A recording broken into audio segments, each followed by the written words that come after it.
नमस्कार दोस्तों, ocean network में आपका स्वागत है। मैं हूं ओमकार चौधरी। सितंबर 2013 नरेंद्र मोदी को जब प्रधानमंत्री पद का उम्मीदवार बनाया गया भारतीय जनता पार्टी और एनडीए की तरफ से, तो तालकटोरा स्टेडियम में कांग्रेस पार्टी का अधिवेशन हो रहा था।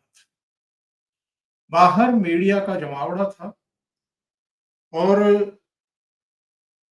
मणिशंकर अय्यर बाहर मीडिया से बात कर रहे थे। उनसे पूछा गया नरेंद्र मोदी के बारे में,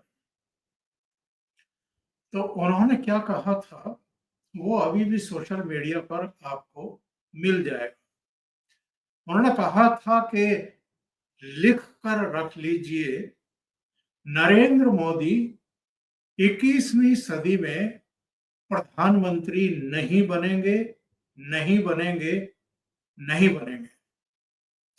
अगर उनको कोई चाय का खोका लगाना है तो हम यहाँ ताल कटोरा स्टेडियम के आसपास उनको जगह उपलब्ध करा देंगे। वो यहाँ चाय का खोका लगा सकते हैं, दुकान लगा सकते हैं। मणिशंकर अय्यर के उस बड़बोलेपन से प्रेरित होकर के चाय पे चर्चा नाम का एक कार्यक्रम शुरू किया था प्रधानमंत्री नरेंद्र मोदी ने, और उनकी देखा देखी पूरे देश में बीजेपी के वर्कर्स ने और संगठनों ने। उसका नतीजा क्या निकला है ये तो 2014 के लोकसभा चुनाव के नतीजे आप देख सकते हैं। कांग्रेस पार्टी 44 सीटों पर सिमट गई और भारतीय जनता पार्टी को 282 तो अकेले सीटें मिल गई थी, और जो एनडीए के उसके सहयोगी दल थे उनको 333 सीटें मिली और नरेंद्र मोदी इस देश के प्रधानमंत्री बन गए। ये वो मणिशंकर अय्यर हैं जिन्होंने प्रधानमंत्री के बारे में पता नहीं कितनी गंदी गंदी जबान का इस्तेमाल किया। इन्होंने पाकिस्तान के टेलीविजन चैनल पर बैठ करके ये भी कहा था कि नरेंद्र मोदी को प्रधानमंत्री पद से हटाने के लिए पाकिस्तान के लोग भी, पाकिस्तान का मीडिया भी हमें सहयोग करे।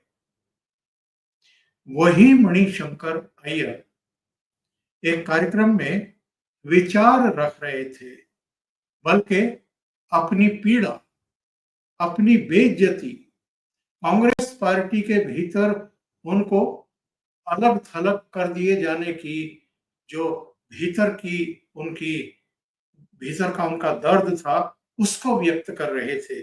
और किन शब्दों में कर रहे थे मैं आपको सुनवा देता हूं।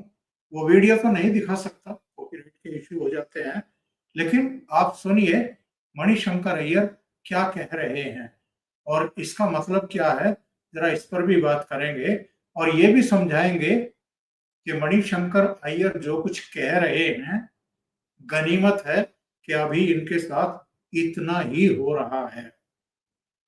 बाकी कांग्रेसियों के साथ क्या सुलूक हो चुका है ये भी बताएंगे। सुन लीजिए क्या कह रहे हैं ये।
सो मणिशंकर अय्यर और उनका दर्द, वो कह रहे हैं कि मैं राजनीति में राजीव गांधी की वजह से नहीं आया, सोनिया गांधी या राहुल गांधी की वजह से भी नहीं आया।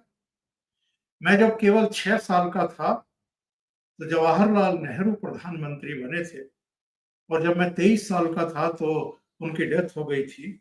और वो एरा जो है, उसी दौरान मणिशंकर अय्यर बने।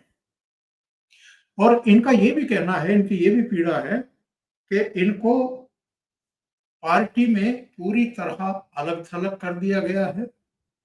कोई एक्सेस नहीं है, यानी ये किसी से मिल नहीं पा रहे हैं या इनको मिलने नहीं दिया जा रहा है। कोई इनसे मिलता ही नहीं है। यहां तक कि कांग्रेस ऑफिस का चपरासी भी इनको चाय तक ऑफर करने को तैयार नहीं है। ये वो मणिशंकर अय्यर हैं जो अपने आप को किसी जमाने में इस 10 जनपद परिवार के नाक का बाल समझते थे। केंद्र में मंत्री भी रहे हैं, कांग्रेस पार्टी के रणनीतिकार कह लीजिए, चाटुकार कह लीजिए, उस मंडली में भी रहे हैं जो 10 जनपद की किचन कैबिनेट मानी जाती रही है। और आज हालत ये है इनकी कि इनको कोई पूछ नहीं रहा, इनको कोई एक कप चाय भी पिलाने को तैयार नहीं है, कोई इनसे मिलता ही नहीं है। इनका एक और वीडियो पिछले दिनों वायरल हुआ था। उस वीडियो में ये कह रहे थे कि जब राजीव गांधी को इंदिरा गांधी की हत्या के बाद प्रधानमंत्री पद की शपथ दिलाई जा रही थी, तो मुझे बड़ा आश्चर्य हो रहा था कि इनकी काबिलियत क्या है। जिस कैम्ब्रिज यूनिवर्सिटी से वो पढ़ कर के आए थे, उसमें किसी का फेल होना बड़े आश्चर्य की बात होती है। वहां कोई फेल होता ही नहीं या होने ही नहीं दिया जाता। लेकिन राजीव गांधी वहां 2 बार फेल हुए थे। तो वो कह रहे हैं उस वीडियो में कि मुझे आश्चर्य है कि राजीव गांधी की किस काबिलियत को देखते हुए उनको प्रधानमंत्री बनाया गया था। मणिशंकर अय्यर जिस जिस तरह के बयान देते रहे हैं, वैसे तो इनके साथ जो ट्रीटमेंट इस समय कांग्रेस में हो रहा है वो ठीक ही है, उसको कौन गलत कह सकता है। लेकिन मणिशंकर अय्यर क्या भूल गए कि कांग्रेस में वक्त के साथ साथ किस तरह सीनियर मोस्ट नेताओं को भी डेडलाइन लगाया जाता है। अभी अगर हाल की बात करें तो कपिल सिब्बल, जो 10 जनपद परिवार के मुकदमे लड़ते रहे, हाई कोर्ट में भी, सुप्रीम कोर्ट में भी, और कई मामलों में उन्होंने कांग्रेस के कई नेताओं की जान बचाई, जेल जाने से बचाया। और उनको किस तरीके से पार्टी से दफा किया गया या किस तरह वो पार्टी छोड़ करके अपना दर्द बयान कर रहे थे कि कितने सालों से वो सोनिया गांधी और राहुल गांधी तक से नहीं मिल पाए हैं। गुलाम नबी आजाद, जो संजय गांधी के समय, बाद में इंदिरा गांधी के समय, राजीव गांधी के समय, यहां तक के पीवी नरसिम्हा राव के समय और डॉक्टर मनमोहन सिंह के समय भी की पोस्ट पर रहे, बहुत लंबे समय तक सीडब्ल्यूसी में रहे, जो सोनिया गांधी के सलाहकार मंडली में रहे, ऐसे गुलाम नबी आजाद को भी जब पार्टी उन्होंने छोड़ी और 7-8 पेज की चिट्ठी सोनिया गांधी को लिखी, तो उसमें अपना दर्द बयान किया था कि जो सीनियर मोस्ट नेता है कांग्रेस के, उनसे भी राहुल गांधी नहीं मिलते हैं। उनके स्टाफ को आप सूचना देते रहो, उनकी मेल पर आप जानकारी डालते रहो, मिलने की ख्वाहिश व्यक्त करते रहो, वो किसी से मिलते ही नहीं है। और उनका यहां तक आरोप था कि जब उनको उपाध्यक्ष बनाया गया था पार्टी का, तब से मनमानी शुरू हो गई थी, एरोगेंस शुरू हो चुकी थी।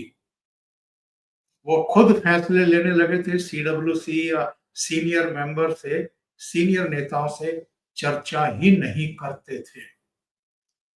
और कितने लोगों ने कांग्रेस पार्टी छोड़ी है, सुष्मिता देव, ज्योतिरादित्य सिंधिया, जितिन प्रसाद, आरपीएन सिंह से लेकर के तमाम जो इनकी किचन कैबिनेट के सदस्य जो राहुल गांधी के करीबी माने जाते थे, उन्होंने पार्टी छोड़ी। अशोक तंवर से लेकर के ऐसे बहुत सारे नाम गिनाए जा सकते हैं जिन्होंने इस दौरान पार्टी छोड़ी। लेकिन राहुल गांधी की सेहत पर कोई फर्क पड़ते हुए आपने देखा है क्या? और क्या मणिशंकर अय्यर भूल गए कि जो कांग्रेस के राष्ट्रीय अध्यक्ष भी रहे और जो 5 साल तक प्रधानमंत्री भी रहे, पीवी नरसिम्हा राव, उनकी पार्थिव देह 24 अकबर रोड जो कांग्रेस का मुख्यालय रहा वर्षों तक, दशकों तक, उस मुख्यालय में भी सोनिया गांधी परिवार ने नहीं लाने दी थी, क्योंकि उनके प्रधानमंत्री रहते हुए सोनिया गांधी की चल नहीं रही थी। सोनिया गांधी जो चाहती थी वैसा पीवी नरसिम्हा राव होने नहीं दे रहे थे, कर नहीं रहे थे, जो बाद में डॉक्टर मनमोहन सिंह ने किया। एक परिषद बनाई गई, उसमें एक सलाहकार मंडली बनाई गई, सोनिया गांधी को उसका चेयरमैन बनाया गया, सोनिया गांधी को मनमोहन सिंह की कैबिनेट के ऊपर का दर्जा दे दिया गया, सुपर प्राइम मिनिस्टर बना दिया गया।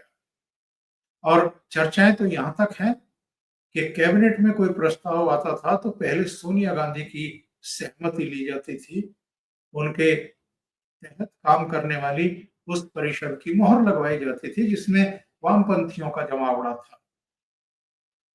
मणिशंकर अय्यर की तो उन सब के सामने हैसियत ही क्या है। और डॉक्टर मनमोहन सिंह भी प्रधानमंत्री रहते हुए किस तरीके से अपमानित किए जाते रहे, ये तो उनके मीडिया सलाहकार संजय बारू ने अपनी पुस्तक में लिखा है, जिस पर एक एक्सीडेंटल प्राइम मिनिस्टर करके फिल्म भी बनी थी जिसमें अनुपम खेर ने मनमोहन सिंह का किरदार निभाया था। तो मणिशंकर अय्यर जिस तरह की बदजुबानी बाकी लोगों के लिए करते रहे, यहां तक कि जो इनके नेता रहे राजीव गांधी के बारे में करते रहे, और अभी भी इस ऑडियो में भी आपने सुना होगा कि वो किस तरीके से राजीव गांधी, सोनिया गांधी, राहुल गांधी, इन सबको एक कतार में रख करके क्रिटिसाइज कर रहे हैं। तो मुझे लगता है कि मणिशंकर अय्यर के साथ ठीक ही हो रहा है।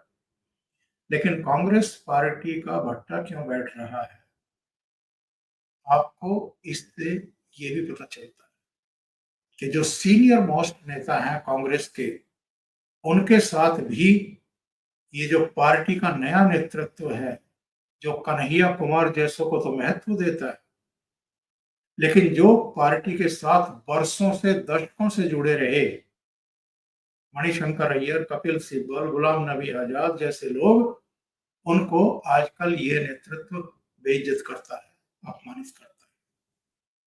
अभी के लिए इतना ही। बहुत बहुत धन्यवाद। अगर आपको ये चैनल और इसके कंटेंट पसंद आ रहे हैं तो लाइक करें, कमेंट करें, वीडियो को शेयर भी करें। अभी तक अगर आपने ये चैनल सब्सक्राइब नहीं किया है तो सब्सक्राइब कर लें और साथ में लगे बेल आइकॉन को दबा दें ताकि आगे आने वाले वीडियो और उनके नोटिफिकेशन आप तक पहुंचते रहें। बहुत बहुत धन्यवाद। नमस्कार।